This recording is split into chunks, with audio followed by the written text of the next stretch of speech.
Hai guys, apa kabar? Kali ini kita mau ngobrol santai tentang sesuatu yang sering bikin orang mikir. Duh, pasti bosen nih. Tapi tenang aja, gak gitu kok. Kita bakal bahas auditing. Tahu gak sih? Auditing itu sebenarnya keren banget loh. Bayangin aja, mereka tuh kayak detektif keuangan gitu. Kerjanya mastiin semua duit masuk keluar perusahaan benar-benar jelas. Penasaran kan gimana caranya? Yuk kita intip bareng-bareng dunia auditing yang seru ini. Siap-siap ya, kita mulai. Pengertian auditing adalah suatu proses yang sistematis untuk memeriksa dan mengevaluasi catatan, laporan, atau sistem keuangan dan operasional suatu organisasi guna memastikan bahwa informasi yang disajikan sudah sesuai dengan standar yang berlaku dan bebas dari kesalahan material atau kecurangan. Auditing bertujuan untuk memberikan keyakinan kepada pihak yang berkepentingan, seperti manajemen, investor, atau regulator, bahwa laporan keuangan atau laporan lain yang diaudit mencerminkan kondisi yang sebenarnya dan sesuai dengan prinsip akuntansi yang diterima umum. Audit dapat dilakukan oleh auditor internal dari dalam organisasi maupun auditor eksternal dari pihak luar organisasi. Sebuah bisnis atau perusahaan melakukan audit pada dasarnya adalah kegiatan pemeriksaan ulang.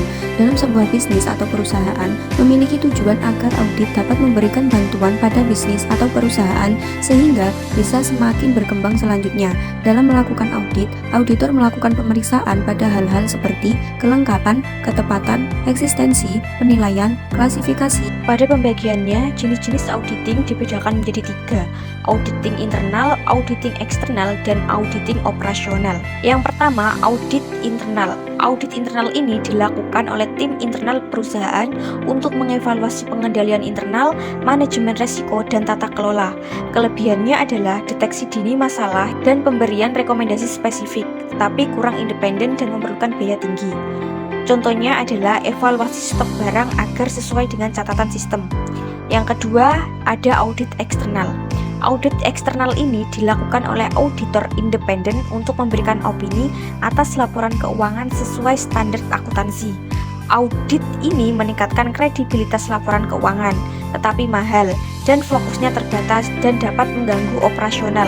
Contoh dari audit eksternal ini yaitu audit laporan keuangan perusahaan yang akan go public.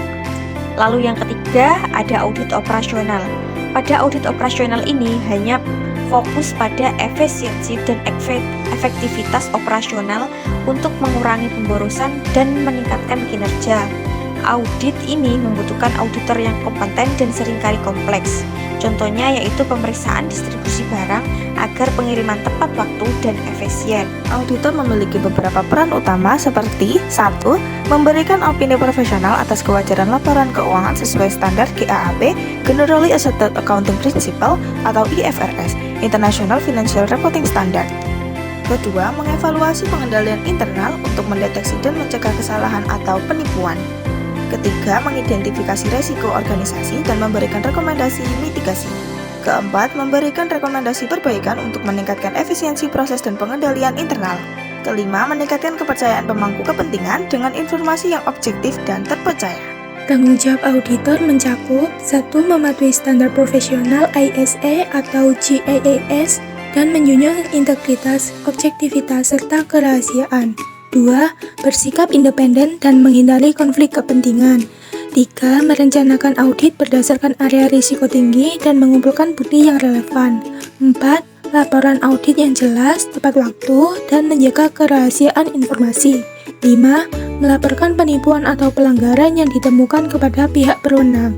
6. Bertanggung jawab kepada pihak ketiga dengan menyediakan informasi yang andal untuk pengambilan keputusan. Proses auditing adalah proses pemeriksaan sistematis dan independen terhadap data, laporan keuangan, dan informasi lain dalam suatu perusahaan.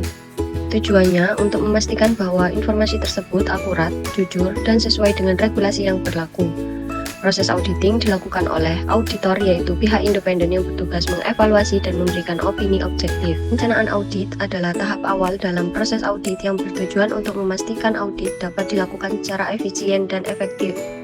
Tahapan-tahapan dalam perencanaan audit. Pertama, penerimaan klien. Kedua, memahami bisnis klien. Ketiga, menilai resiko bisnis klien. Keempat, melaksanakan prosedur analisis pendahuluan. Kelima, menetapkan materialitas dan resiko audit.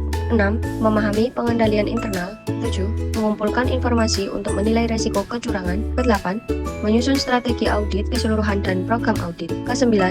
Perencanaan audit yang efektif dapat membantu bisnis untuk mengukur resiko dengan tepat dan mendapatkan wawasan strategis untuk mengelola ancaman yang dihadapi.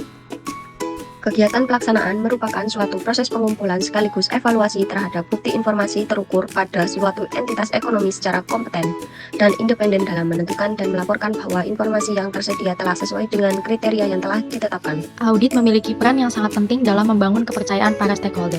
Berikut alasan mengapa audit menjadi kunci kepercayaan. Yang pertama, transparansi keuangan. Audit memberikan jaminan bahwa laporan keuangan yang disajikan instansi mencerminkan kondisi sebenarnya. Dengan begitu, stakeholders dapat memahami posisi keuangan dan kinerja perusahaan secara objektif. Yang kedua, mengurangi risiko kesalahan. Proses audit membantu mengidentifikasi dan mengoreksi kesalahan baik yang disengaja maupun yang tidak disengaja. Ketiga, yaitu meningkatkan kepercayaan investor. Investor membutuhkan informasi akurat untuk membuat keputusan investasi. Hasil audit mampu menunjukkan bahwa perusahaan tersebut dapat dipercaya. Keempat, memastikan kepatuhan. Audit memastikan perusahaan mematuhi peraturan, standar akuntansi, dan hukum yang berlaku, sehingga mengurangi resiko sanksi atau penalti. Terima kasih banyak ya yang sudah nonton sampai akhir. Kita udah bahas apa itu auditing, kenapa penting, jenis-jenisnya, dan prosesnya. Semoga pengetahuan baru ini bisa bermanfaat buat kalian dalam menghadapi dunia bisnis dan keuangan yang kompleks. Sampai jumpa di video berikutnya. Jangan lupa subscribe dan tekan tombol notifikasi agar kalian tidak ketinggalan konten-konten menarik lainnya. Terima kasih.